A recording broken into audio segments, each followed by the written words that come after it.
recorded live and is streaming. All representations to council, written or verbal, will form part of the public record and be available to the public for viewing electronically or as a written record.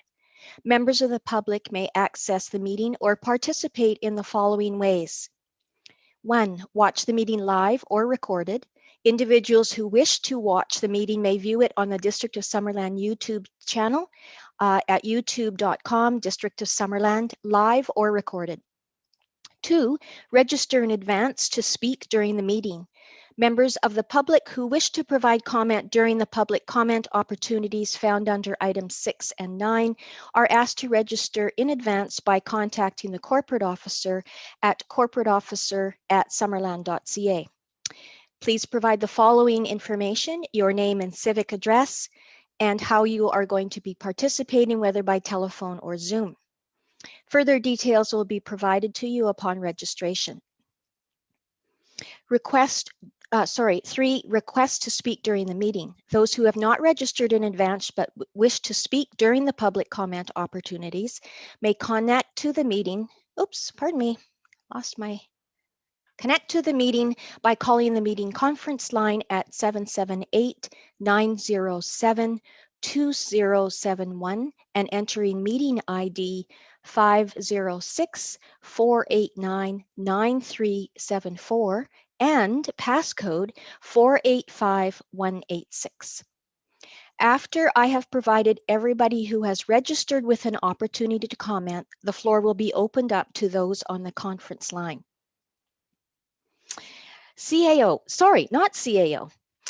Corporate officer, are there any late items to introduce? Thank you, Madam Mayor. I do have 2 late items that require a vote of council to add to the agenda. The first being a delegation item 5.2 with the Summerland Food Bank and Resource Center, and business item 7.3, the Okanagan Nation Alliance. Both are looking for letters of support of council. Thank you. So that's items 5.2 and 7.3? Correct. Okay, thank you. Is there someone on council that is willing to bring forward that? Thank you, Councillor Traynor and Councillor Holmes. All in favor? Great. Thank you. CAO.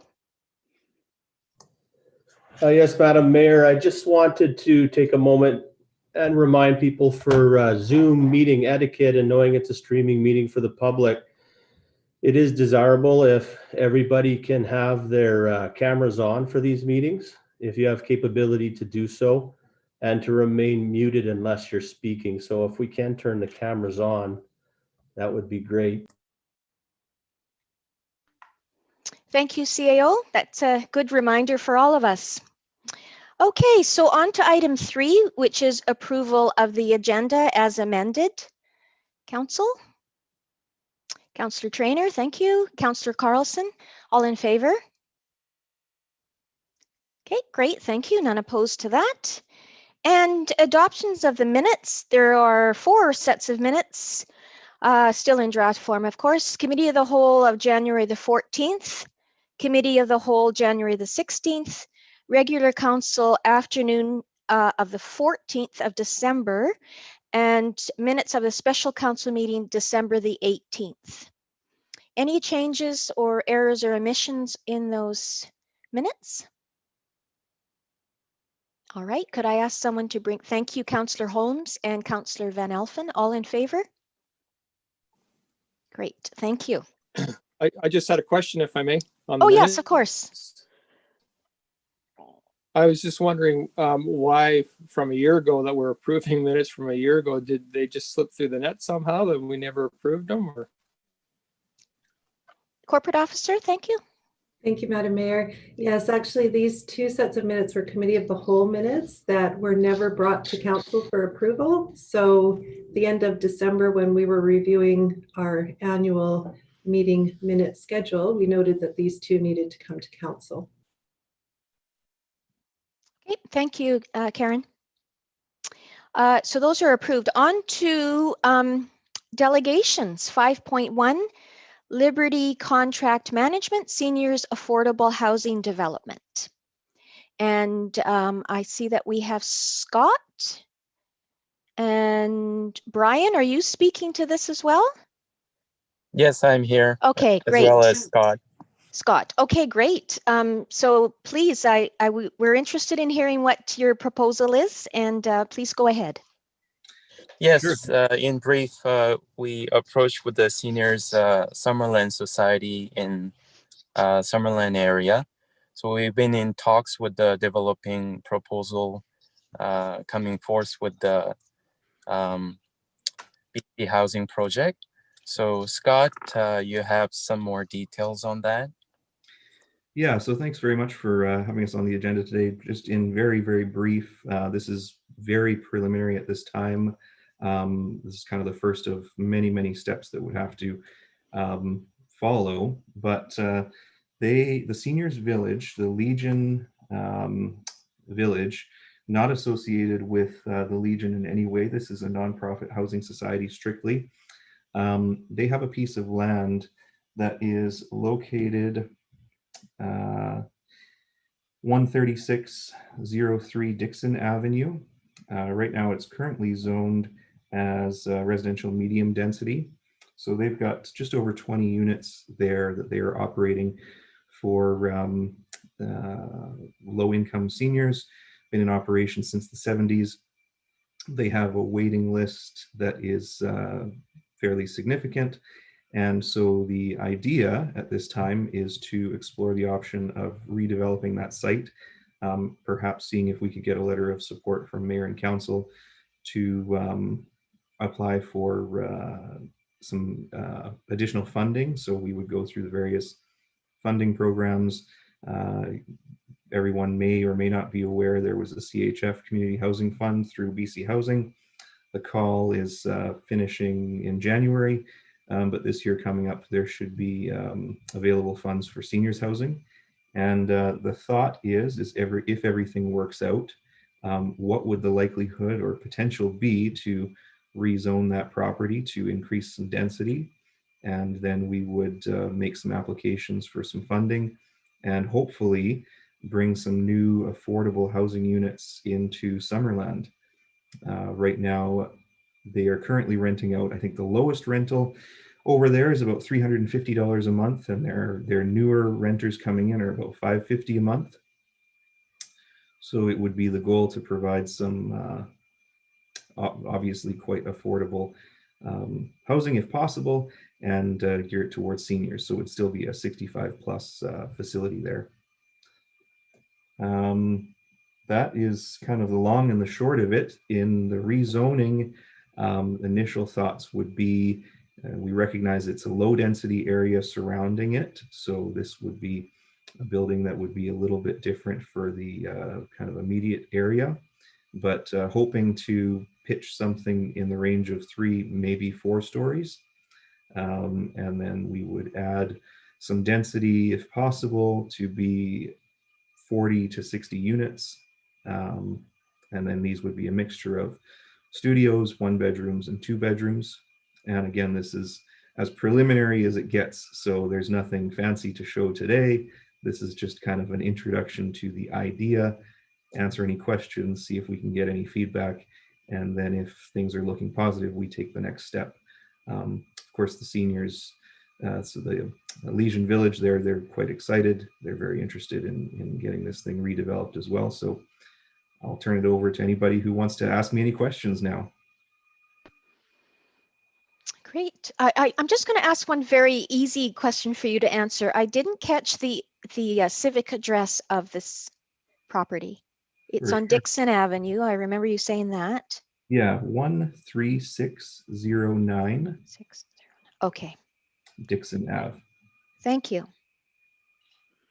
Council? Councillor Holmes and then Councillor Carlson. Thank you. So I was just wondering if the idea is to replace the Legion Village that's currently exists there, or would it be adding on to that, or if you could just give us an idea of what the plan is with the existing housing. Yeah, so in whole or in part, and again, this is very preliminary. We've only had preliminary discussions on it. but the plan would be in whole or in part to replace it. So right now there's 3 buildings sitting on the site in kind of a U shape. And there's, there's single story, 2 rows of units this way, 1 across the top. And so likely what would happen is we would try and utilize a little bit more of the site. And then of course, a little bit more, or some height there, and increase the density. But then we of course have to take into consideration, we've got people living there. So the thought is that we'd have to accommodate them in some way. We wouldn't want to kick them out. So perhaps in part, one of the buildings gets left, and as people are vacating the units, the ones that can't vacate would be either moved or stay in one of the far buildings.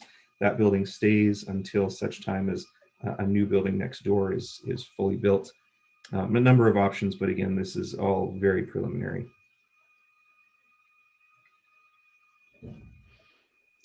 Thank you. Councillor Carlson. Thank you for bringing this idea forward. I think it's pretty valuable. I actually thought that road was called Legion Village Avenue. I walk by there all the time, and the street sign does say Legion Village on it. I think it's an ideal location for something like this. I'm just wondering, in the other projects that you've done, have you seen, if you go forward and put something, a 3 or 4 story building in a location like this, is it kind of start to encourage other landowners perhaps to do some redevelopment, or does it encourage other 3 and 4 story buildings in that neighborhood? I think we have a need for it. And I think if it were up to me, that whole area would start to be developed more 3 and 4 stories. So I'm just wondering if that's, does it set a precedent? And whether you answer this or maybe our development director answers it, I think it's worth thinking about what that neighborhood might look like in the long term if we start somewhere like this. Yeah, I guess that's largely in part up to the municipality, right? But it does, in some ways, set precedent that this could be something that could be viable in the future.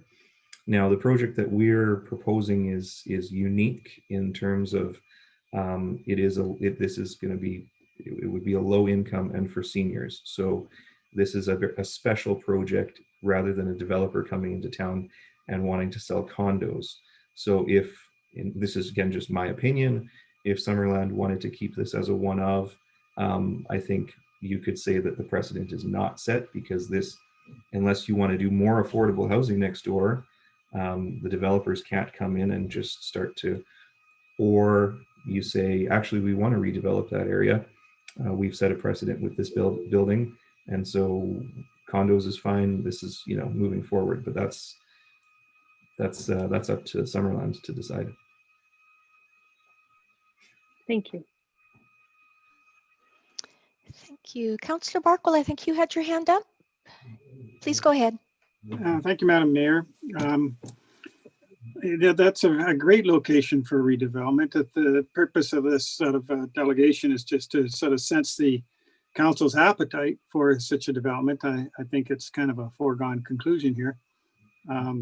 It's right backs into the commercial buildings of the mall there, so height on that side certainly isn't a problem. Maybe that can be considered, but just, I guess, for the record, I would like to provide encouragement. I know that the Legion Village has been looking at the idea of redeveloping this site for at least 10 years, as they did a housing needs study 10 to 12 years ago. I have a copy of, and but it takes a certain amount of wherewithal, which perhaps this group can provide. So thumbs up. Awesome. Thank you, Councillor Barkwell. Any other questions of council? Brad, I have a question for you.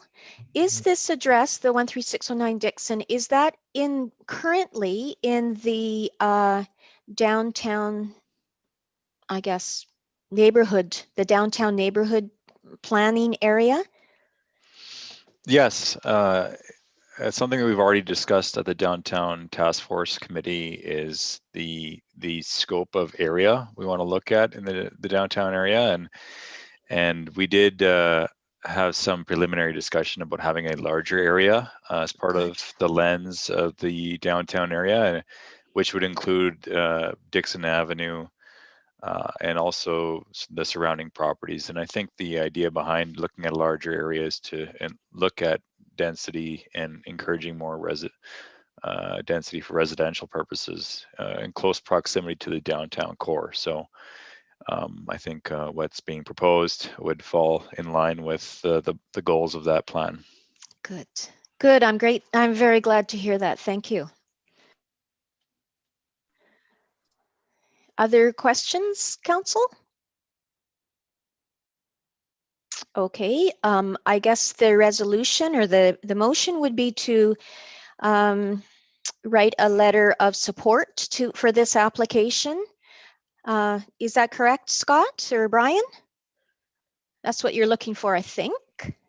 Yeah, we would be looking for a letter of support, and we're in turn going to, like I said, we've got a number of steps to take, but we are hoping to bring in a lot of government funding to, provide this project. And the first step here is a letter of support. So yes, and so you need that by January the 15th. Is that you're looking at that intake? no, we're not. Oh, okay. So we are going to be going for some funding later on this year. Oh, I see. Okay. Yeah, we won't have time for the CHF, yeah. But we're going to go for the seniors one. Okay, so there's not quite an urgency with that one, but certainly if I could ask you, Karen, just to give, I guess, read the recommended motion, and then we can have it voted on. Thank you, Madam Mayor. So the motion would be that council provide a letter to the Summerland Seniors Society in support of an affordable senior housing project at 13609 Dixon Avenue, Summerland, BC. Okay. Anyone prepared to? Thank you, Councillor Holmes, and the seconder, Councillor Van Elfen. Any further discussion on this before we vote? Okay, I'll call the question. All in favor? Any opposed? Okay, that carries unanimously. Thank you very much. Thanks for your presentation and being here today. Great. Thank you very much. Okay. You're welcome. So now on to one of the new items, and that's 5.2. We have another delegation, and I believe that Linda Van Elfen and Ann Howard are here to as the delegation. So if I could ask you to begin. Thank you for being here. Okay, thank you, Mayor Booch. For those of you who don't know me, I am Linda Van Elfen, and I'm here in my capacity as director of the Summerland Food Bank and Resource Center. I just wanted to say thank you to CAO Graham Statt and to Corporate Officer Karen Needham for facilitating our ability to present today as a late item. So Madam Mayor and council members, the Summerland Food Bank and Resource Center has had the provision of a larger, more efficient space for the center and affordable housing as one of their key goals for many, many years. Recently, the Housing Committee has been working diligently to develop an application to BC Housing for a relocation and housing project located at our owned property at 13212 Henry Avenue, directly across from City Hall. At Council's December 14th, 2020 meeting, you viewed an affordable housing project proposal for the old RCMP property, which was presented by Ann Howard of CPA Consultants. A few days after that, we were able to contact Ann and contracted her assistance in submitting our project to meet the BC Housing deadline of January 15th, 2021. We think that we're ready to go with this, and I'm going to pass it on to Ann to walk you through the process.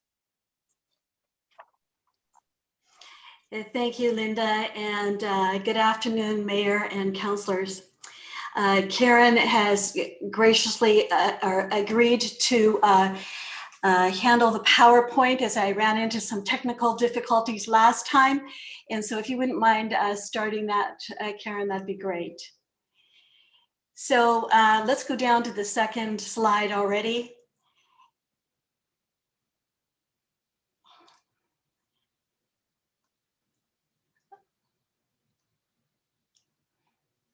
Certainly, I did not expect to be back in front of council this quickly. I thought the next time I'd have the opportunity of seeing you all would be at a rezoning kind of process for Jubilee. But I'm very pleased to be working with the Food Bank and Resource Center. It's the first time I've met with them, and they are a very hardworking bunch of people, very committed to providing services in Summerland. So can we just go down to the next slide there, Karen?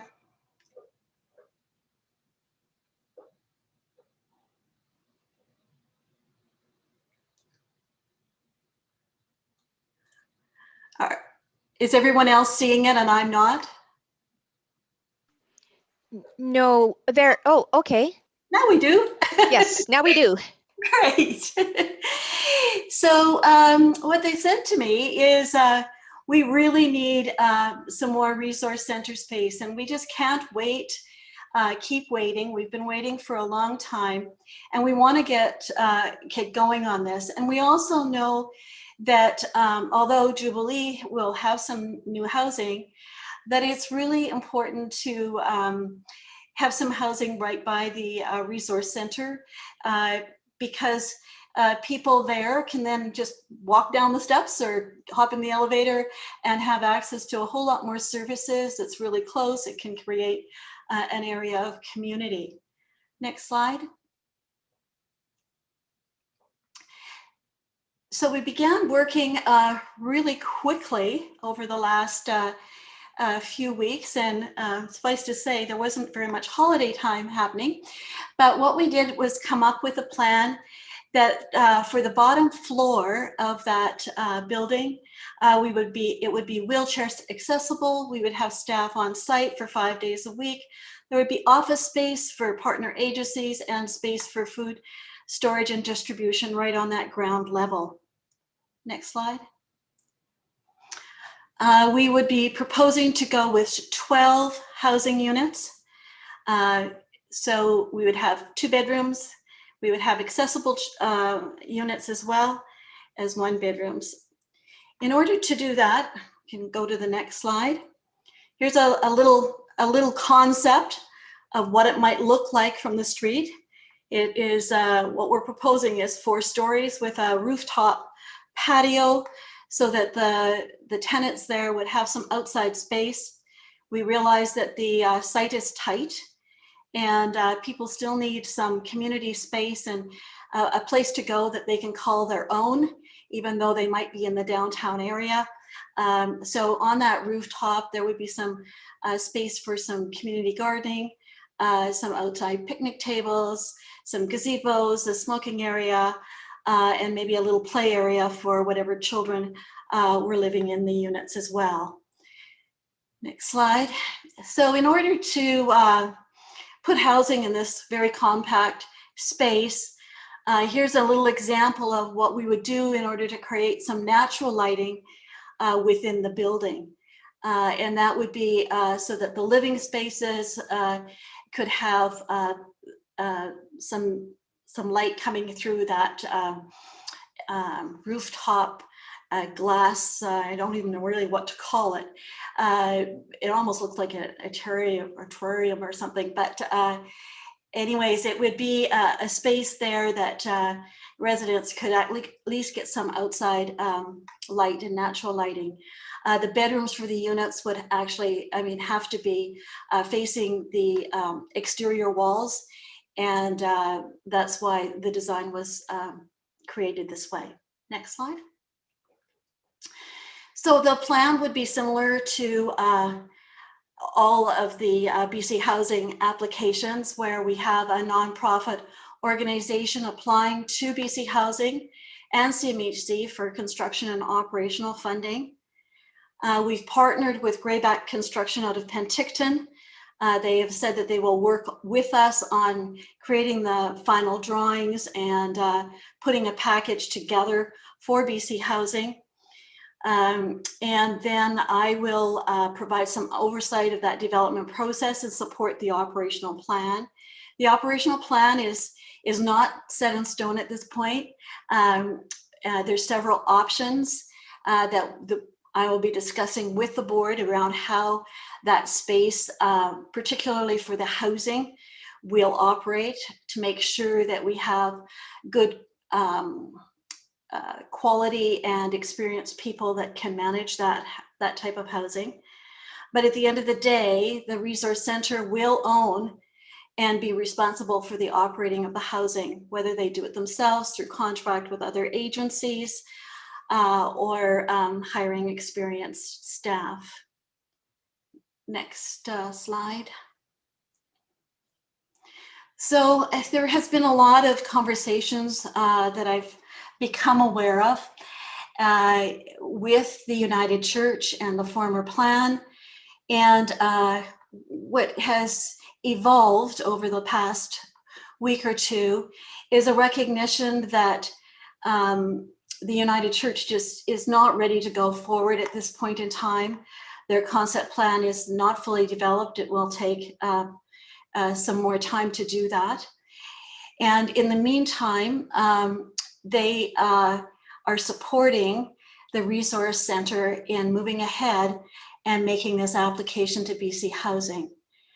And on the other flip side of that, the resource center is really still very committed to supporting the United Church in the development of a feasibility study and a business plan for the redevelopment of that site.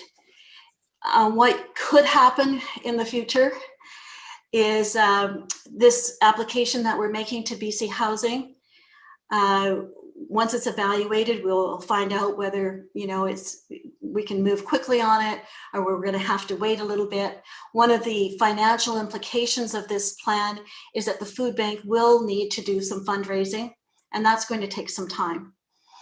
And while they're fundraising, we can still move ahead with the development of a feasibility study that can look at the bigger picture.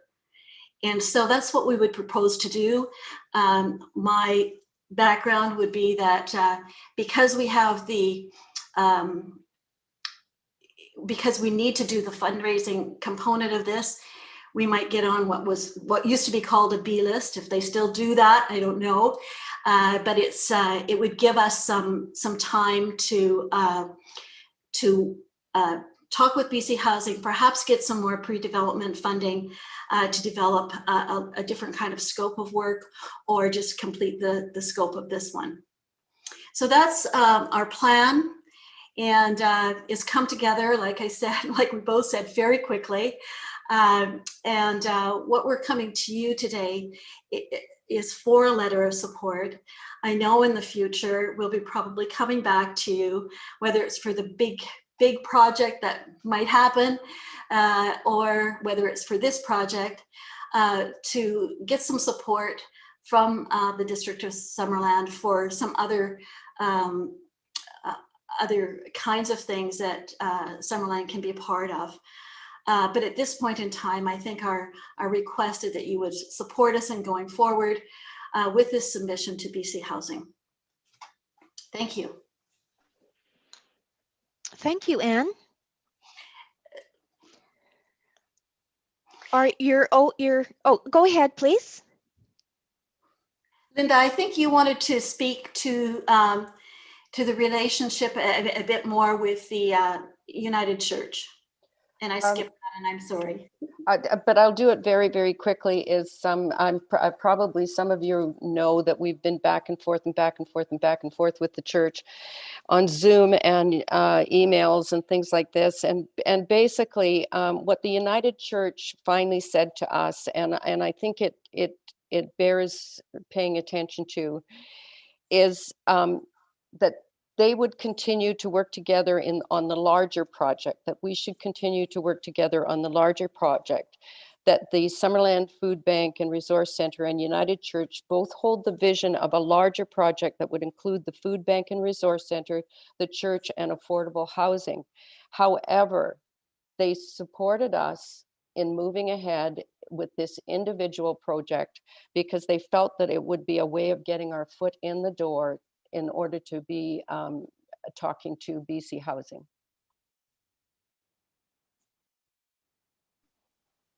Thank you, Linda. Council, questions? Councillor Holmes. Yeah, thank you. So for this project, for the 9 units, or how many? I didn't quite catch how many total units. Sorry, how many? N? 12. 12. So for those 12 units, what is the breakdown of in terms of supportive housing, low end market housing, that sort of thing that we had last time with Jubilee, or is there one? There is, and it's exactly the same. And I was remiss in not adding it to this slide presentation. So it's 30% affordable, 50% rent geared to income, which is 30% of their income, and 20% of the units are for very low income. And if I may follow up, how are those? Is that split? So if a unit is designated one of them, that same unit stays that this whole time, or does it change? I'm thinking specifically in terms of the 1 bedroom and 2 bedroom.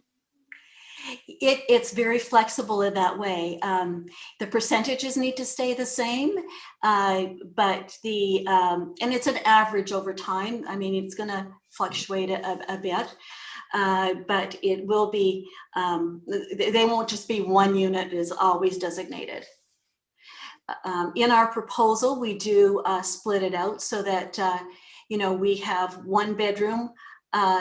We have 3 1-bedroom units, and 1 is for each category. and we have 9 for the other, and we split that up as well. Okay, thanks. And one more, if I may. So it doesn't include any transient housing. That would be part of the bigger project with United Church if it goes ahead. Yeah. Yeah. This funding that's available right now is not for supportive housing in that kind of a way. And the way BC Housing funds those projects is quite different than they do this affordable housing.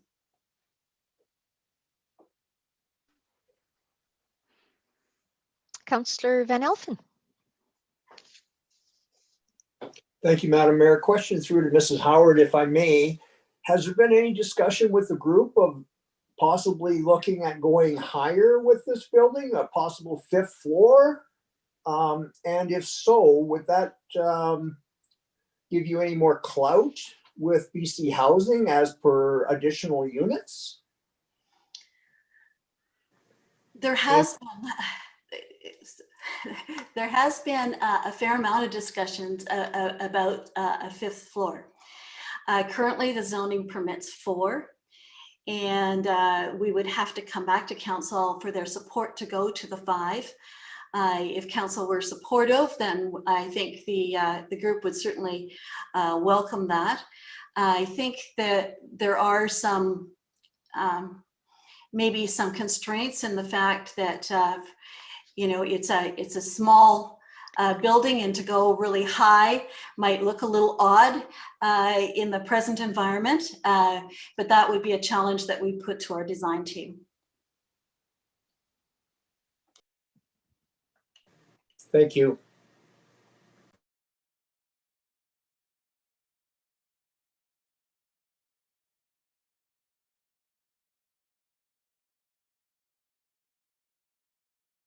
And if I may, more units is always good. Density is always welcomed by BC Housing. And I think that was a part of your question, Councillor Van Elfen. Okay, great. Councillor Patton, did you have a question? Please go ahead. Thank you, Madam Mayor. And thanks again, Ms. Howard, for presenting again. I enjoy I enjoy listening to you with the enthusiasm you have, and it's so nice to see you outside of the BC housing and on your own, which is fantastic. But anyways, let me go on. You were just talking in regards having to come to council because the zoning is for 4 stories. As the building stands right now, I would assume that there would be some variances that would have to be obtained anyways. Because I agree with Councillor Van Elpen. I think at 12 units, that I think the option of going higher, even by 1 floor, I don't think the forming character is going to blow it all out of proportion in regards to 1 floor. Cost-wise, you're going to require elevator anyway, going to 4 stories. So that 5th story really isn't going to affect as far as, because I would assume also that you're probably going to be looking at some adaptable units or some handicapped units that are going to be included in this in this project. So for myself, I know I would support you wholeheartedly if you wanted to go higher. And I realized that we were looking at something different with the church, but the church isn't ready to go. And if you're ready to go, I think we have to take the opportunities when we can to get this housing within our community. So I thank you very much. Thank you. We'll certainly take that under consideration. Thank you. Just before I go on to you, Councillor Holmes, I want to ask a couple of questions. The first question, I have 2 of them. One is for Linda. When you say that you have had agreement and support from Summerland United Church, is that the building committee?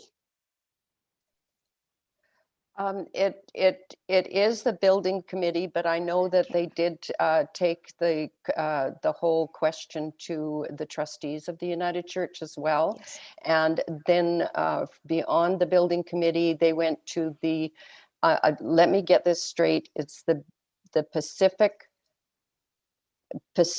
something region of the United Church. Yes. And Yep. so like everybody all the way up the ladder is Good. aware of what we're doing, and they said yes, but they are not ready to do it right now. Okay, good. Thank you. That provides the assurance I was looking for. I appreciate that. And Anne, sorry, my phone is ringing. Anne, the question I had for you relates to an answer that you gave to Councillor Holmes, I think, and that was about whether or not this is transitional housing. My question is it it's not stage 2 housing either, is it? Okay. No, it's sometimes people get confused with the terminology. Yes. Certainly people that stage 2, how will I put it? Stage 2 usually comes with a fair amount of supports, but there are people that can go from being homeless into independent living. Yes. And that would certainly be fine. Women and children who are leaving abusive relationships don't always need to be in a second stage kind of housing. They could be housed here. There will be, security through the elevator, card access, that type of thing. So it would be very suitable for people who are leaving, women and children who are leaving those kind of relationships to be in. It's not supportive housing, it's affordable housing, but it's still suitable for many people who have other kinds of challenges in their life. Okay, thank you. I should have mentioned this earlier to be completely transparent. I sit on the board of the South Okanagan Women in Need Society, and I know that they have asked us for a letter of support as well. So I just wanted to verify that. So thank you for that. Councillor Holmes, you had another question? Yeah, just more of a comment, really. I guess in respect to going 5 floors, not only is the form and character of the building, we have to consider there's the form and character of the community and the downtown as a whole. And we as a council did appoint a task force to look at these sort of things. And so I don't think we should necessarily be undermining the task force that we appointed to consider these kind of issues about such as height. If you know, why did we appoint the task force in the first place if we were going to do that? So I think we need to let the downtown plan task force do its job, you know, before we start making decisions that we've asked them for feedback on. Thank you. And Councillor Holmes, I'd like to add to that what the Food Bank and Summerland Food Bank and Resource Center is looking for today is a letter of support for the project. So I think we're getting a little bit ahead of ourselves when we're talking about going from 4 to 5 stories anyways. So thank you for that, Councillor Holmes, getting us back on track again. Are there any other questions or of either Anne or Linda? Okay, I will go to you again, Karen, to read out the proposed resolution. That council provide a letter of support to the Summerland Food Bank and Resource Center for their application to CMHC and BC Housing for the relocation and affordable housing project at 13212 Henry Avenue. Thank you. And there is urgency on this one. So I will ask if there is any further discussion. Oh, pardon me. We need to get this on the floor. Somebody willing to bring this forward? Councillor Van Elfen and Councillor Patton. Now, any further discussion on this before we vote? Okay, all in favor? Any opposed? Okay, that's carried unanimously. Thank you. Thanks. Thank you. Thank you.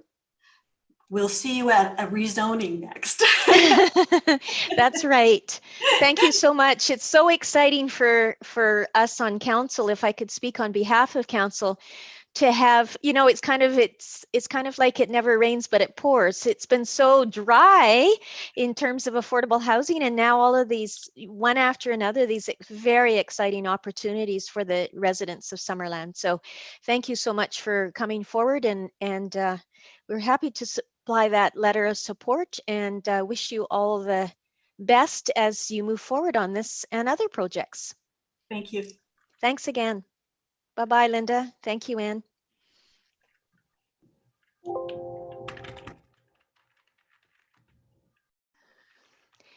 Back to you, Karen. Is there anybody that has requested to speak in item 6? There is nobody on the line, Mayor. Okay, thank you. So we're on to the business items then. The first one, 7.1, is solar and storage project. Updates for council on the progress. And I would presume that Tammy is speaking to this. Yes, good. Go ahead, Tammy. Good to see your face again. Thank you. Good afternoon, Madam Mayor, Council, and Happy New Year. I'm going to just share my screen with you here. So please let me know when it's working.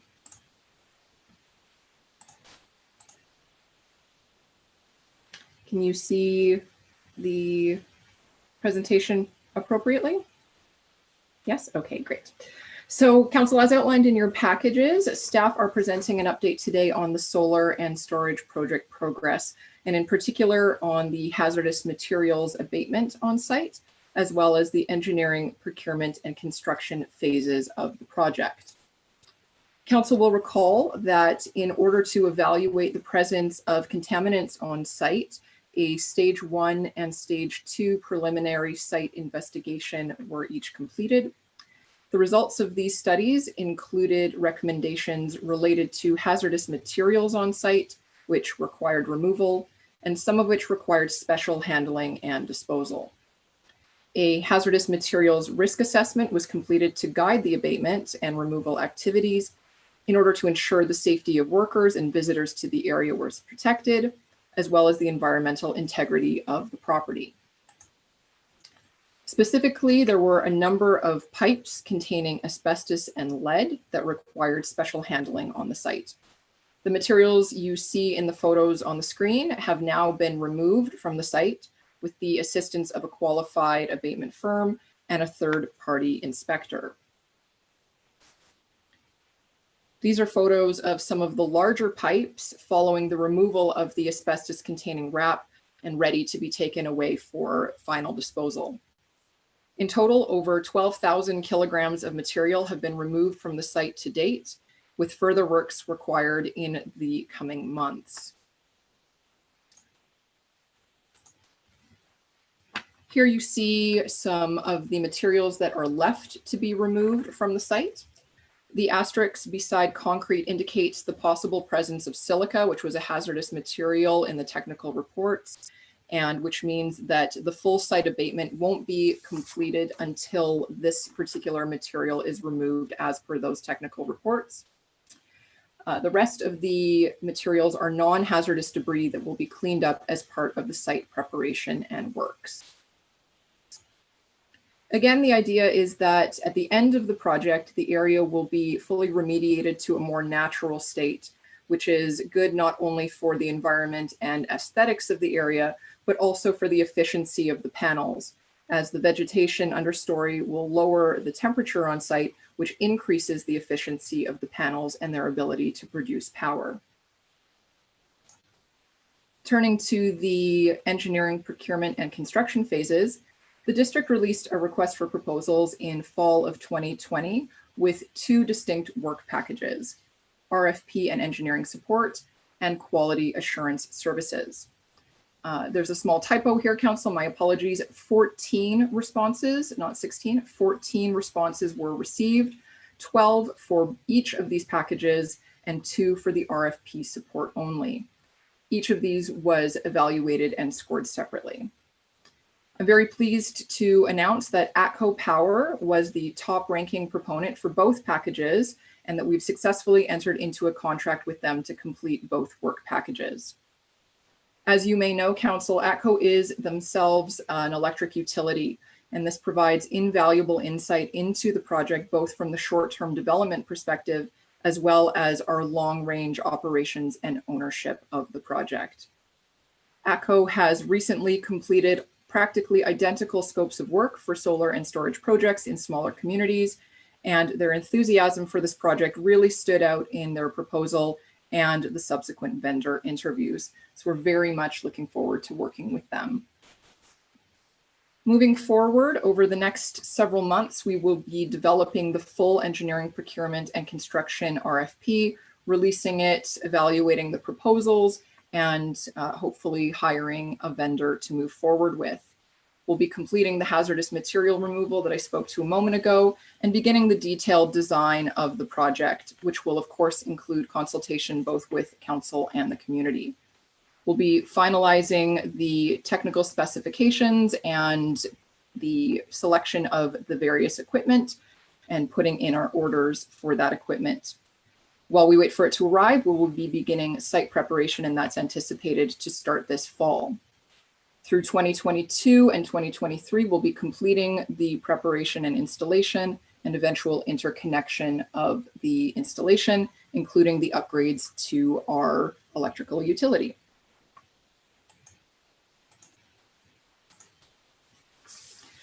In closing, 2021 is going to be a very busy and productive year for this project, and staff are looking forward to continuing to update and engage council and the community as progress continues. Thanks for your time. That concludes the summary of my report, and I'd be happy to answer any questions. And I can stop sharing my screen for you, Madam Mayor, so that you Thank you. Thank you.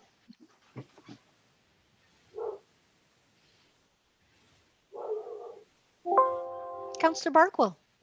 An early report contemplated battery backup for district-owned buildings, but the costs were very high. Does the RFP contain that concept? Thank you. Through the chair, just while I figure out how to stop sharing my screen here, apologies. The RFP has asked our consultants to help us do some evaluation of the different possible configurations for the project. ATCO will not be helping us to answer those questions per se, but will be helping us to come forward with some preliminary guidance for the EPC vendor in order for them to help us answer what are the best configurations for the project, which may include backup for some of our buildings or not. So eventually, before making a decision, we'll have a cost estimates for that type of a system. Absolutely, yes. Thank you. There we go. Sorry about that. There, thank you. Any other questions for Tammy? All right. Could I have somebody bring forward the resolution, please? Councillor Carlson, sorry. Do I need to speak it? Yes, please. All right, I'll move that the solar storage project progress update report dated January 11th, 2021 be received from the Sustainability and Alternate Energy Coordinator for information. Thank you, Councillor Carlson. Seconder? Councillor Traynor, thank you. Any further discussion on this? Councillor Carlson. Just want to add that it's very nice to see an update, and it's nice to have a deadline on there, and I really do hope that we can make all of those timelines. I think that's really important for this council to have this successfully completed. So thanks, Tammy. Thank you, Councillor Carlson. I have to say I had a little giggle when you said this is going to be a very busy year for this project. It kind of implies that your other years haven't been busy, but yes, that's good to hear that things are really moving along. Thank you. Okay, I'll call the question. All in favor? Sorry. Oh. More discussion, Councillor Barkle. Yeah. Yes, there's been correspondence between staff passed on to me because I made the inquiry and our consultants about what the greenhouse gas emissions from solar were compared to hydro. As our sustainability coordinator now in a position to be able to tell us what the greenhouse gas emissions for solar are versus hydro? Thank you, through the chair. So the methodology that the District of Summerland uses is the provincial guidelines. No. That's not what I asked. So the methodology says we report zero. That's like standing on a scale which is broken and saying, oh, I guess I don't weigh anything, or buying ice cream that doesn't say how many calories it has and saying, oh, I can eat all I want. Councillor Barkle. Point of order. Yes. You are out of order. You are out of order, Councillor Barkwell. Please restate your question in a way that you can get the answer that you're looking for. Okay, first I'll say I don't want to hear that our reporting methodology does not have a number for solar, so that's what we report zero to the provincial government. I want to know what the greenhouse gas emissions from solar are versus the hydro that we currently use. I mean, that's a relevant question. This is supposed to be a sustainability, so we need to know the emissions of greenhouse gases for solar versus hydro. And I've asked this question before. Thank you, through the chair. So two comments that I can make or offer is first, this project is a utility infrastructure project. It is not intended to be a greenhouse gas emissions reduction project. It does have a co-benefit that it will decrease the amount of emissions that are reported through our legislative framework, which is how we report on greenhouse gas emissions in the district. So I can offer that. In terms of how emissions are quantified, there are a practically infinite number of ways that you can slice how different energy sources are evaluated in terms of their emission standards. So the methodology that we use in the province, and the district follows that methodology, has a certain emissions factor, and that's what the district uses in our legislatively required reporting. I can inform council that we've received recent correspondence from the ministry regarding the emissions factor for electricity in BC, and that they are actually going to be raising the emissions standard for the electricity that's currently being consumed through Fortis BC. So that is to say that in the future, the electricity that we get from Fortis will actually have a higher emission standard than we've reported in the past, which means that the differential between solar and our current electricity source will actually be greater moving forward. So that's what I can offer in terms of how we in the district evaluate the emission standards of different energy sources. Councillor Barkwell? Yes, our sustainability coordinator has answered a question that I said I didn't want answered. Our reporting to the province does not use real numbers. And I don't know how many times I have to say that. It's not relevant to use the reporting numbers to the province when they report that when there is no number for solar.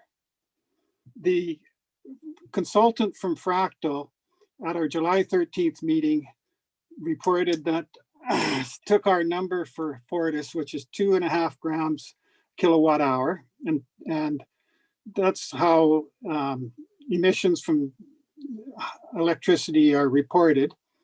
I could go into more, but I think I'll give you a written proposal. But this is basic information that we should have had when we made our decision, and it hasn't been provided.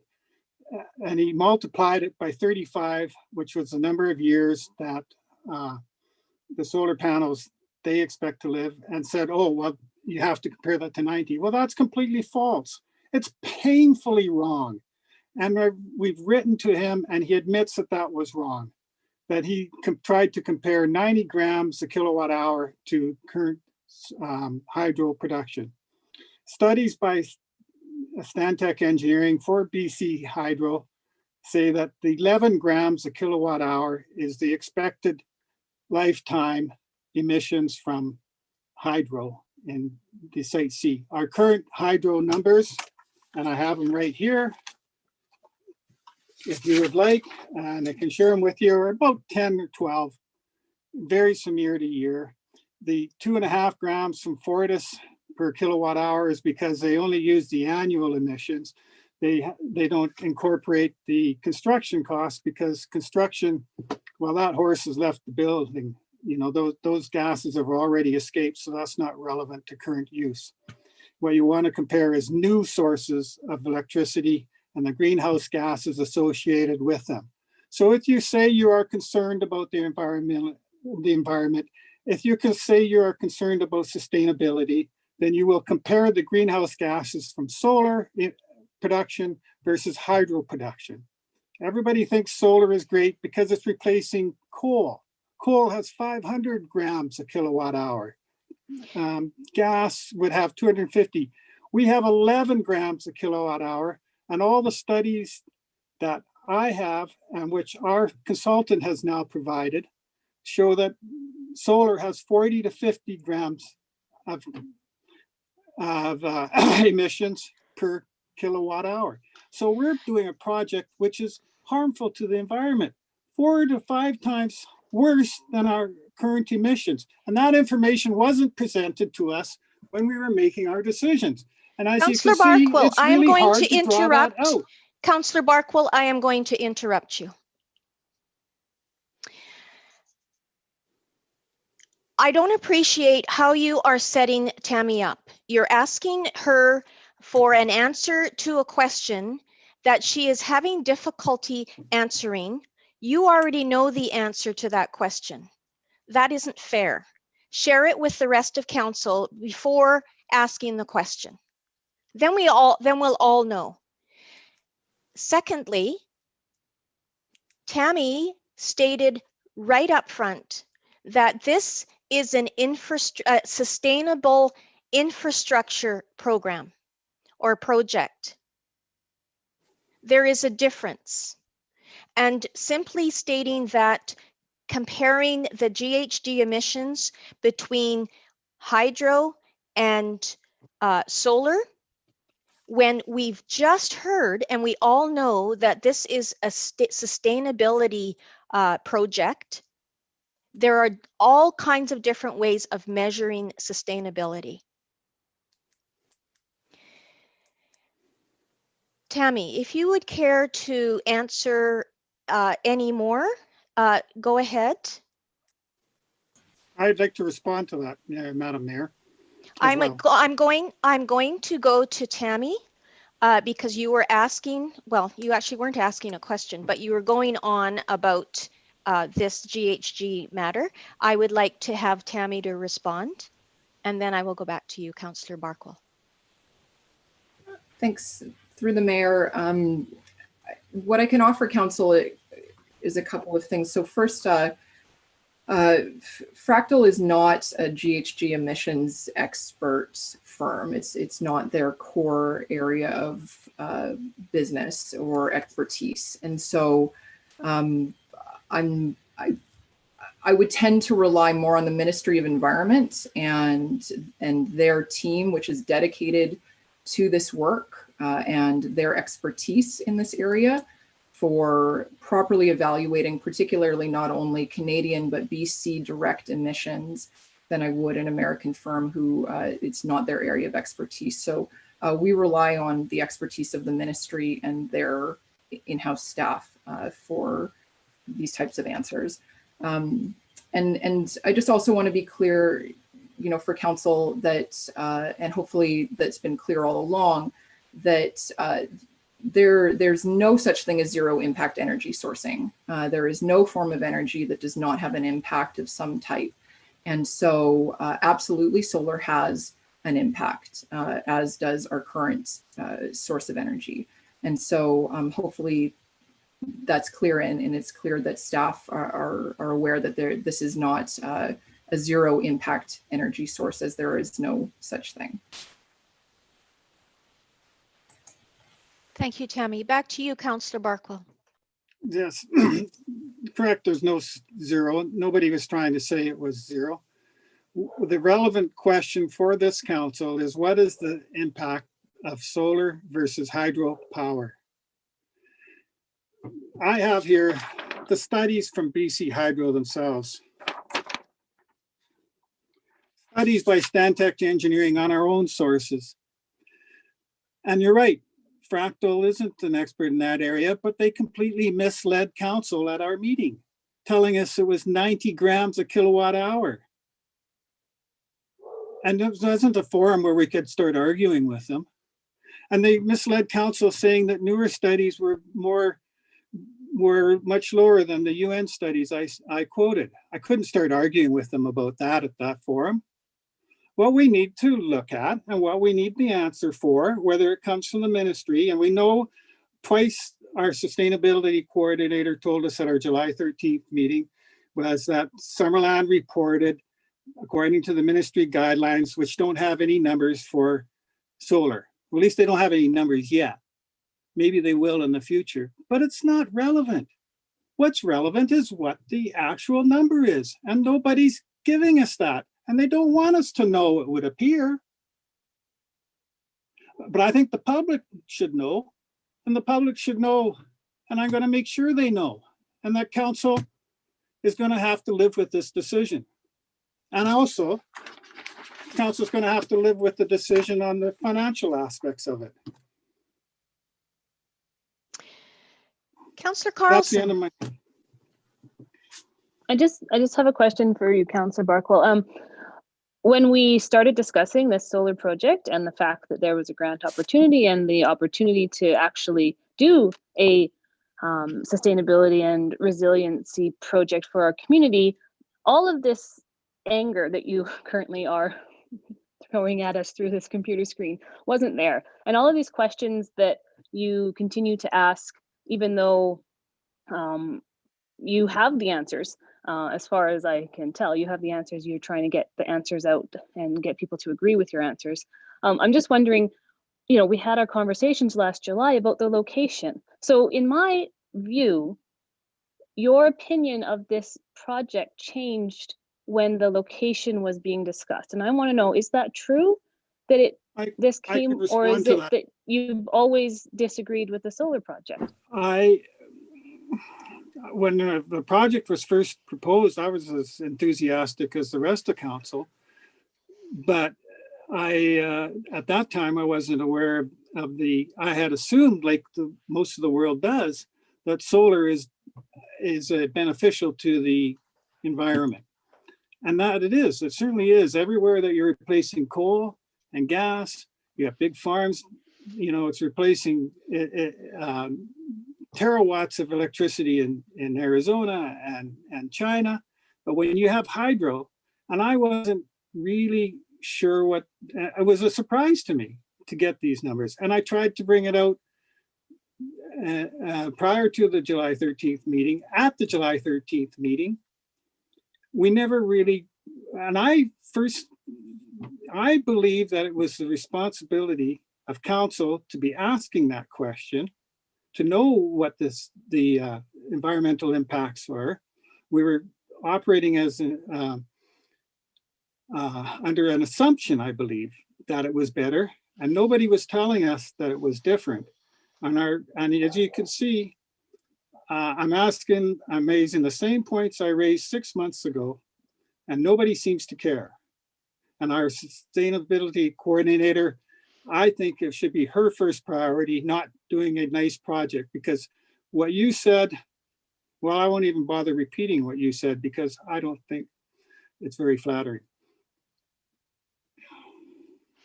I'll go back to Councillor Carlson and then to Councillor Holmes. Yeah, I just want to put it out there that I don't think it's fair to say that nobody seems to care,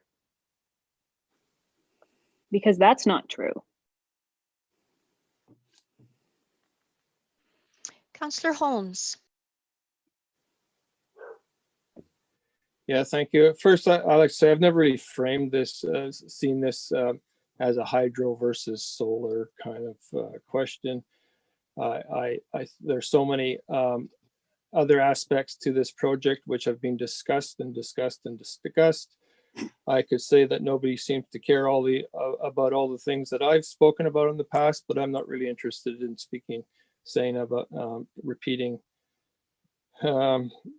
what I've already said many times, except to say that I think we need to look at the future and not just at the present when we're looking at a project like this. Thank you, Councillor Holmes. Any further discussion? Okay, we have on the floor, Councillor Holmes, or sorry, Councillor Barkwell. Yeah, I'm not sure where I'll have to bring a notice of motion later. Yeah. Thanks, sorry. Okay, so on the floor, we have to accept the progress update for information. I will call the question. All in favor? Any opposed?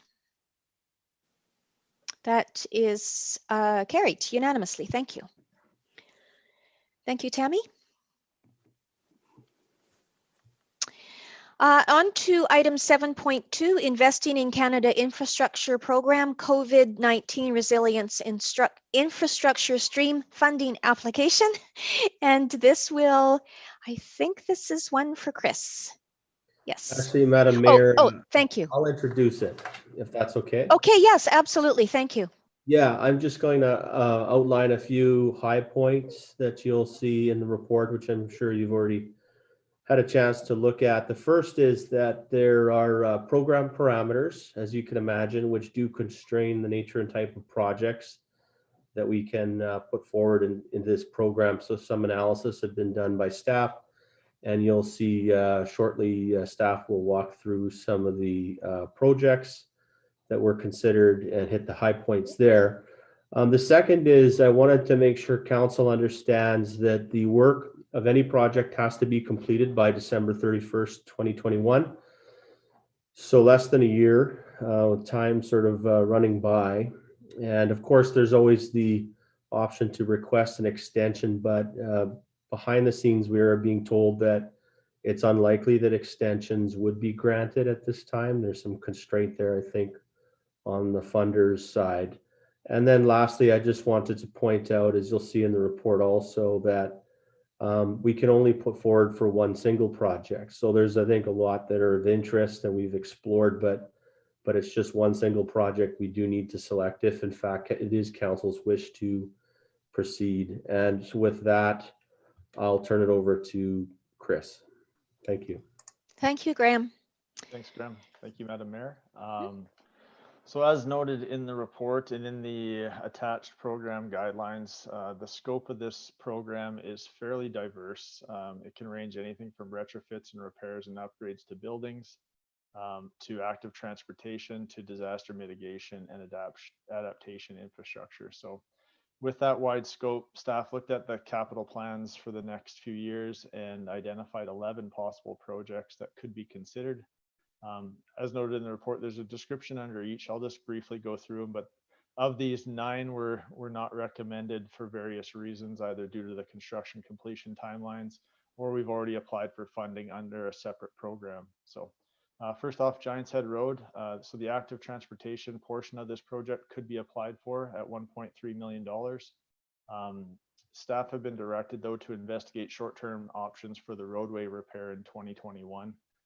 And so with that, we'll be bringing back a report and information to council this year at alternatives to doing the full water main separation and pathway extension and road reconstruction project, and just look at a short-term roadway repair as an option. And if we were to go ahead with this application and we're successful in getting it under this program, we would be then committing ourselves to the other $6.7 million for the remainder of that project if we're not looking at a short-term roadway solution. So something for council to consider on that one. So with that, staff is recommending that we don't proceed with this application for this project and just move forward with the investigation that council has directed staff to proceed with in 2021.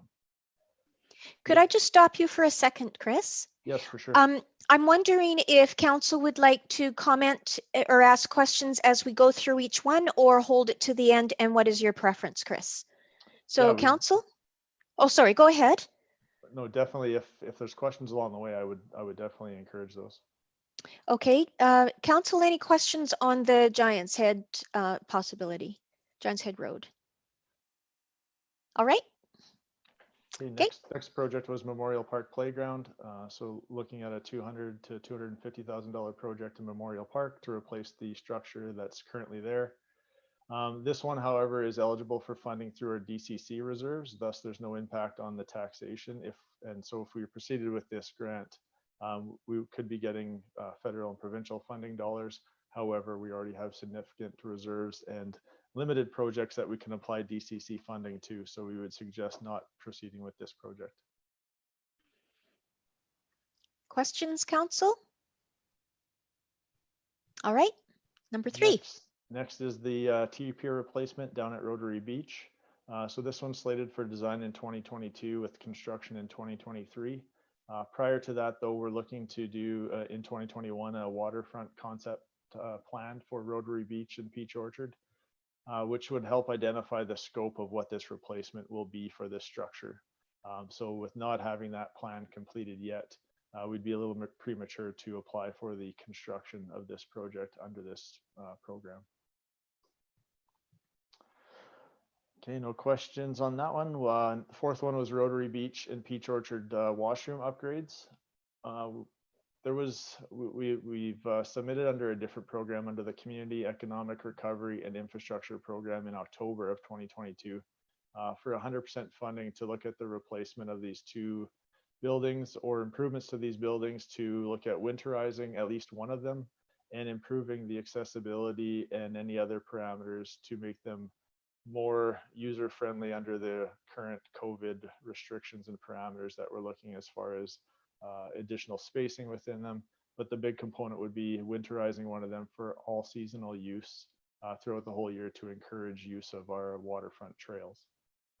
So since we've applied for a separate program, this one was not considered or wouldn't be recommended under this program as well. Seeing no questions, number 5 is the Trans-Canada Trail, the trailhead amenities and paving of Fenwick Road. So this is one of the trailheads off of the Trans-Canada Trail. We currently have it in the budget in 2025 to look at these 2 improvements to the trailhead. But this was identified that it would be beneficial to have this following the Conkle Mountain Trails Plan, which is slated for 2023, in which case the recommendations for this trailhead may change. So again, a little premature to move forward with any construction on this project under this program.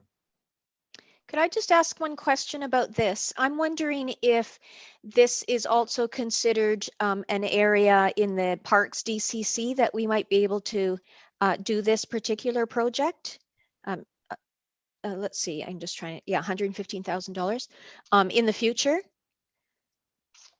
That would be a question, I think, for our Director of Finance that he may need to answer. So we may need to get back to you on that one. Okay, thank you. Next up was the Lakeshore Drive repairs and erosion protection. So this is stemming from some damage that occurred in 2017 with the high lake levels. We're looking to repair some of the damage that was done during that high water event, as well as reinforce the shoreline to protect it from any future similar events, or with climate change, any factors that may impact the wind conditions or the wind events on the lake, as well as high water events. So we've recently received our 10-year application approval and our Water Sustainability Act Section 11 approval for this project, which had been in the works since following the event in 2017. So it's been a bit of a long road to get to this point. And we may be eligible for some funding through DFA, upwards of $300,000 if based on our estimates for what should be eligible under DFA, but that'll still follow under review once the work is completed and that application is submitted. So this is one of the projects that we do recommend, and actually it is the recommended of the 2 that we would recommend for this project. It would fall under the disaster mitigation and adaptation component of the criteria.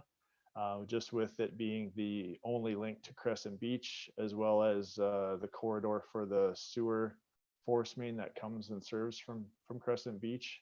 It would be some critical infrastructure that we need to ensure is protected from any future disaster or climate change. Are there any questions on this one?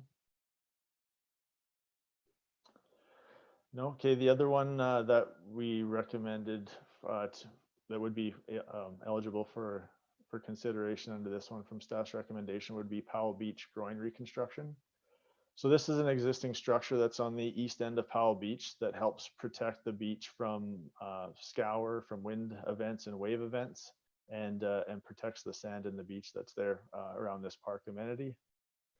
It was identified, in the 2019 management plan for Powell Beach, and is currently in the budget for 2024.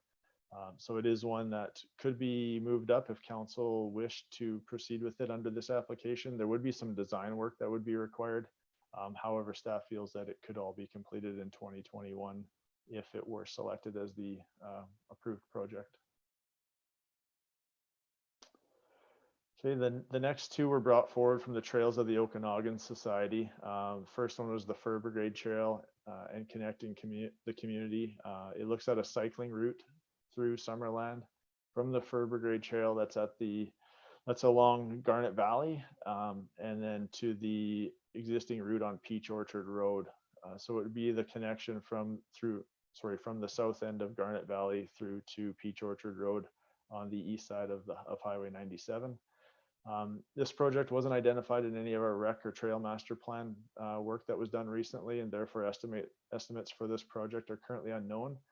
And it's therefore not on any of our capital plans at this point. So meeting the 2021 construction deadlines would be difficult to scope this project and move forward with design and construction all in 1 year. The second one is a core active transportation route that the Trails of the Okanagan Society has identified. It's basically a route around Giant's Head Mountain. It would be connecting from the south end of Hillborn Street, and returning to the downtown core along South Victoria. So there are portions along here that do have painted bike lane, shoulder lanes along there, as well as the separate path that's on the north end of Giants Head Road. So it would be connecting the missing gaps through there. Again, this one isn't explicitly in our master plans as a full project, as they've scoped in their request to us to consider this, and therefore meeting the deadlines of the 2021 construction again would be difficult to go through the whole design process as well as construction in 1 year. The second last one on here is Eneas Creek. As council's aware, we've applied under the Community Emergency Preparedness Fund under the structural flood mitigation stream to complete portions of the identified projects. There were 6 projects that were identified from the assessment report. We anticipate getting some DFA funding for these, but a significant portion would fall under the district's requirement to fund ourselves. And so, yeah, we've applied under that program and are still awaiting to hear if we were successful. But because we have not heard, we don't anticipate or don't recommend applying for this project again, which would take up our one application on this program if we were to apply, yet be successful on the other application. And the last one is the Eisentalk Dam Outlet Pipe Replacement Project, which we recently submitted just last week on the ICIP funding through the Adaptation, Resiliency, and Disaster Mitigation funding. So this is was a separate stream that's sort of falls under the same or the overall scope of this program, but it separates out flood mitigation into its own component. And that is where we've applied for the Eisentalk Dam and the improvements to that facility based on preventing floods in the future. So with that, like I said, the 2 projects that staff recommended be considered are Lakeshore Drive and the Powell Beach Groin reconstruction. Lakeshore Drive is the recommended project. The design is complete. The applications for our Water Sustainability Act approval are now in place, and we are able to move forward for construction as soon as funding is secured for this project. And then just one addition to the resolution when council is considering this is that we'll need to add a second part of this that says that council supports the project and commits any associated ineligible costs and any cost overruns for this project, just to ensure that we've got the proper wording for the grant application on that resolution. So with that, if there are any questions from council, I'll be happy to take those now. Thank you. Councillor Traynor. Chris, what was, maybe I missed about, what's the funding cap for this grant? Like, is there a top number you can submit? I don't believe there is, but there is they give what the total limit of what the entire project or what the entire program provides. And I believe it was around. So there's a program budget, but not an individual cap for municipalities? Yeah, off the top, I believe that's correct. Okay, because I just wanted to make sure that we're applying for a project where we're getting the most bang for our buck, because this one seems to be pretty, wide ranging. So we have the opportunity to submit projects that might not get covered under other grants, which are more stricter. And then I just have one other question with the lakeshore repairs. I agree that that's a good project to submit, but I just want to confirm you had further up in the report that flood mitigation is excluded from this program, but can you just quickly explain why this one is still eligible? Yeah, so it still includes disaster mitigation and adaptation to climate change as components that are eligible. So that's where we would be looking in the application questions and answers. We'd be looking to stress the disaster mitigation and adaptation to any future wind events through climate change, and that this being the only corridor, as well as having sewer infrastructure within it, that would be looking to protect against. It's also at the toe of the silt bluffs that head out to Crescent Beach, so we'd be looking to protect any damage to the road, which then could impact that area as being a key component of the project. So it is something that we'll follow up with the program director on, just to ensure that they wouldn't categorize this as flood mitigation. But based on my review of it, I'm pretty confident that it would be applicable. Okay, can I ask one quick final question to that? So if we did pick that project I can't remember in that section if there's any bike path or room for a bike there. Is there something, could we include that in this at all? No, Improving it's, well, cycling? I guess it is noted as an active transportation corridor. However, widening that road through that section is very difficult. Any widening on the lakeside would likely not be approved through the Ministry of Environment or through FLNRO, because we'd then be taking away some of the footprint of the lake, and that our current applications for the work that we're looking to do don't include encroaching into the lake at all. It's just replacing currently what's there as far as riprap and a road edge. So that would be difficult. But so what we do have along there is we've reduced the speed limit, and we have it's a shared road corridor where we have signage for share of the road for pedestrians, bikers, and vehicles. But widening it to put in any sort of dedicated bike infrastructure would be very difficult and very expensive. Okay, thank you. Graham. Thank you, Madam Mayor. Through you to Councillor Trainer. Regarding the question of project maximums, I'm just reading from the program guide, which is also attached in your materials at 7.2.1, and it's section 1.5, and I'll just read a short few sentences. The funding provided projects is cost shared by the federal government and the province of BC. Applicants must be prepared to finance project construction and ineligible costs as well as any cost overruns. Projects cannot exceed $10 million in total costs. But of course, the clincher here is the second part, which is they must be completed within the program timelines, and that's December 31, 2021. So the limiting factor here is more on the time side than it is on the financial side. Thank you. Councillor Trainer. I'm just throwing this out there that it might not be possible, but could we put in the Giant's Head Road project? Because the engineering's all been done, right? Is that correct? If it's $10 million, that's a lot. It is, but the eligible components would be the active transportation component of the project, which is the 1.3 million of the total $8 million project. So council would be committing themselves to the other $6.7 million, which we currently have in the budget as being funded through borrowing or through another grant application if successful. But the road and the water main components would not be eligible under this program. Okay, too bad. Councillor Holmes. Thank you. Yeah, I mean, my thinking when I first looked at this was the Giant's Head Road project was actually the only one that's on our strategic priorities. And when we talked about that, about holding that one off, it was always to wait to see if any grant opportunities came up, even for part of it. And here we are, something's come up, what we envisioned a couple of years ago. And but whether we'd be able to do the whole thing with this year or not, even if we did decide to go with it, is a different story altogether, I guess.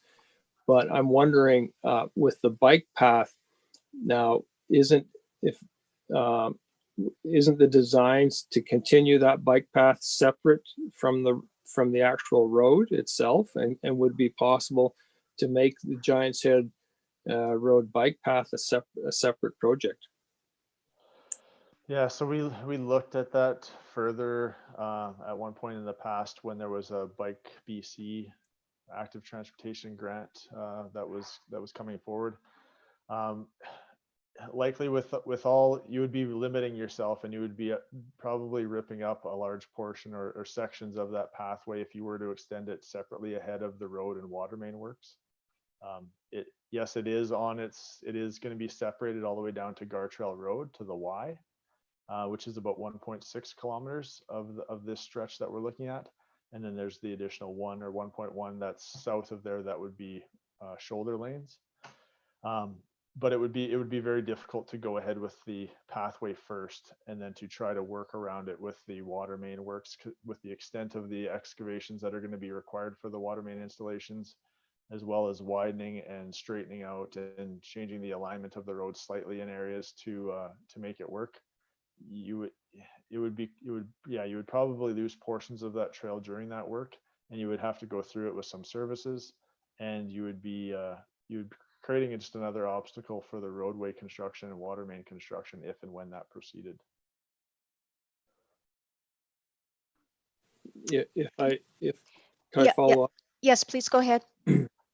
Though I guess it depends on what you're planning to come back with your other recommendations that, as we discussed about last time.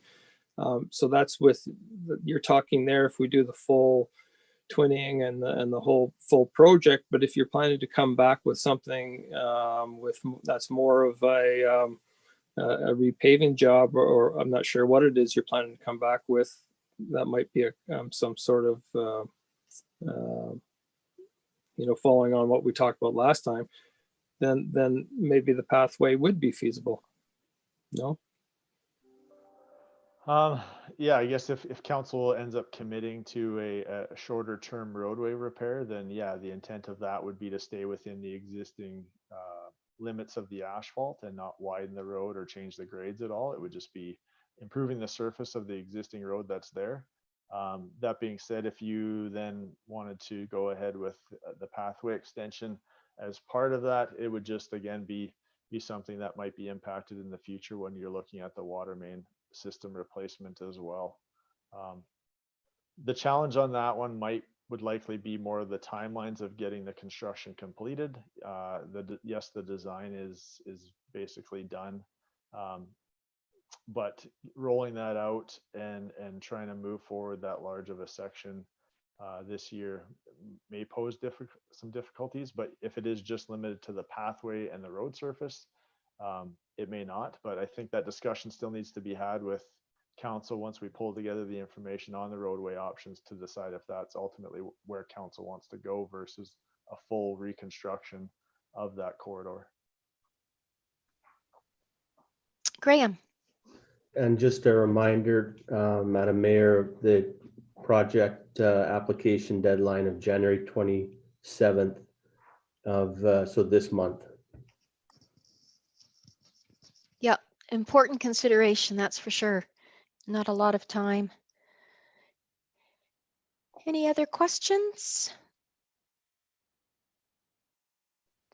Oh, Councillor Traynor. If no one else has any questions, I will bring forward the recommendation put forward by staff. I'll ask Karen to read that because Chris has asked for some amendments to be made to that. Thank you, Madam Mayor. I may need Chris's help here, but right now we have that staff be directed to apply to the Investing in Canada Infrastructure Program COVID-19 Resilience Infrastructure Stream for the Lakeshore Drive Repairs and Erosion Control Project, and that council supports this project and commits the funding for completion. Yeah, I guess the wording in the that's recommended is the last part of that is and commits to any associated ineligible costs and cost overruns. Yeah.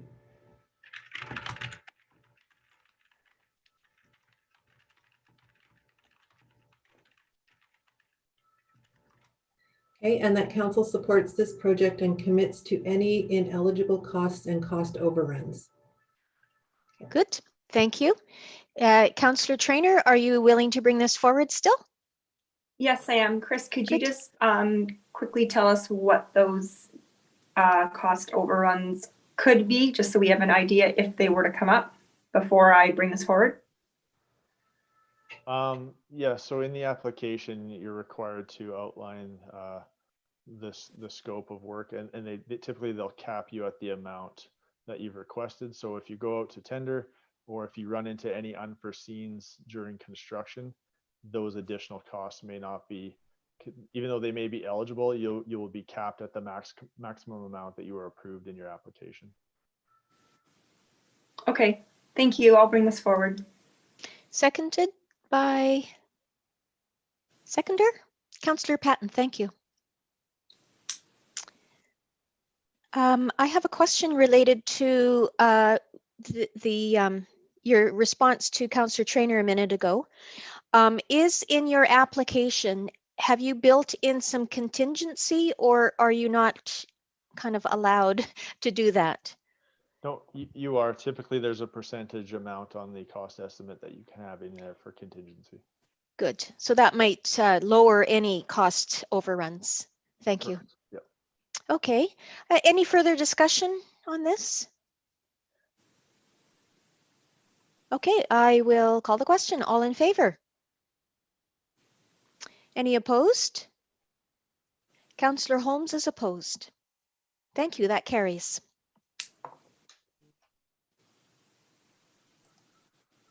Okay, so on to item 7.3, and the second of the two late items, Okanagan Nation Alliance Letter of Support for the Trout Creek Rehabilitation, Adaptation, Resilience, and Disaster Mitigation, ARDM, funding application. This is through OBWB. Oh, sorry, no, this is not, sorry. That's another one. So I'm not sure, is this, Chris, are you speaking to this one as well? Yeah, so this program is actually due today. It's the same program that we applied for our Eisentalk Dam outlet pipe replacement. So this is the project that the Okanagan Nation Alliance was in front of council in February of 2020, and it's the project that is being led by their ad hoc Trout Creek Steering Committee that they've pulled together with representatives from different ministries, from the OBWB, from the district, and from the Okanagan Nation Alliance. And it's looking to reconstruct the portion of Trout Creek from the mouth of the gorge on the west side of Highway 97 to the bridge at Highway 97. So through that section, at some point in the past, it was straightened. A dike was installed on the district side, so on the north side of the creek through there. And it was created a long straight run, which was optimized flow through there as far as a moving water perspective, but as far as fish habitat, it's very it's not conducive to fish and to the salmon and the trout that they're looking to rehabilitate in this section. So if I've attached the presentation that the ONA gave in February of 2020 for council to become familiar with again if they weren't, or if they'd forgot what was discussed. But it's their application is going to look at all the pre-construction activities as far as permitting, environmental protection plan, any wildlife and fish surveys, and then look at trying to complete the works as well this fall to move the south side of the dike, so on the opposite side of the creek from the district, to move that dike back and to establish a meandering corridor through there that would allow for better fish habitat, but would also allow for flood mitigation. If high flows are seen through Trout Creek, it would allow additional room for the creek to meander into and to overflow into before it made its way further down the creek to the lake. So that's going to be the component that they're focusing on. So this program that they're applying to is it includes that flood mitigation piece, which is what they're going to key in on for this project, and it's looking to handle the 1 in 200 year flood risk for this corridor. So with that, they're looking for a letter of support from the district council to include in their application that they'll be submitting today.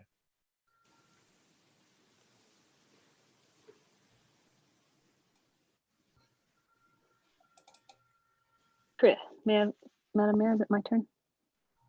Yes. Okay. Chris, just wondering if in the plan it will still allow public access, a walking trail from and a parking lot from there to the beach. Yes, yeah, okay. Yeah, we've identified that as a key piece that we'd be looking to maintain in this section. Okay, thank you. Yep. Councillor Holmes? Yeah, my understanding, all the work is on the west side of the highway. It's not on the east side of the highway at all. Yeah, west side of the highway and south side of the creek. But of course, there is a substantial walking trail on that side of the highway as well. One of Rangers and my favorite places to walk. Any other questions? I do have one. Okay. Chris, when you were mentioning the ad hoc, and I know that we had heard this before, and I'm just being lazy, not looking back through the information. In the ad hoc committee, or as part of the ad hoc committee, is there a representative from Department of Fisheries and Oceans? Yes, there is. It was Sarah Osteroff who was there at the initial meeting. Good, thank you. Thanks for that reminder. Any other questions, Council? Okay, could I have someone bring forward the recommendation to send them a letter of support for this project? Councillor Van Elfen and seconded by Councillor Holmes.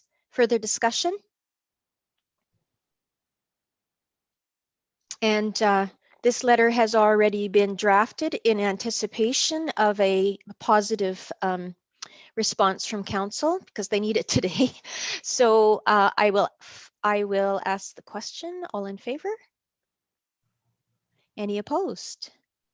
None. So that carries unanimously. Thank you. Thank you. And thank you, Councillor Holmes, for bringing this forward. I think it was you, was it? No, that was something else. Yes, thank you.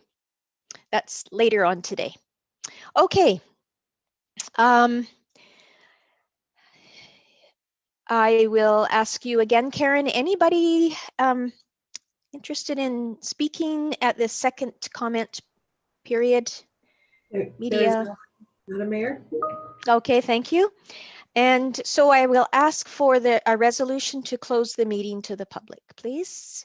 Councillor Van Elfen and Councillor Carlson, all in favor?